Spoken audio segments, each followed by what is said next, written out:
जयराम जी री bus stand पे राटासन माताजीरा मंदिर बहार अचानक अफरा-तफरीरो माहौल वही गयो।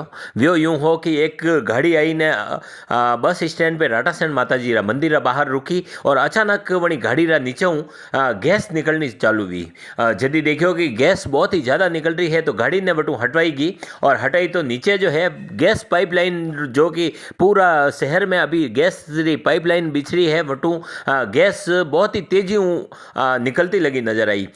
काफ़ी लोग आ रही भीड़ इकट्ठी हुई और वही गैस ने देखने सब लोग भागता नजर आया। वरना आदमी ने पुलिस मौका पे पहुंची और जब वही सच्चाई देखी तो वह जो गैस है वह गैस नॉर्मल गैस ही, वह कोई ज्वलनशील गैस नहीं ही और नॉर्मल गैस ही। वरना आदमी ने लोग राहत री सांस ली थी और अभी जो है यह गैस री पाइपलाइन का काम चाली रहा है। जगह जगह पे लाइना चेक की दी जा रही है। वनी रहते है तो वह गैस निकल रही ही और वनी गाड़ी री टक्कर व्यवहार कारण वह गैस वटे बेने लीक वेगी और बहुत ही तेज गति वह जो गैस निकल रही ही तो अफरा तफरी रो माहौल वे गयो। यह खबर हेमेंद्र सिंह जी चौहान अपना लिए भेजी है।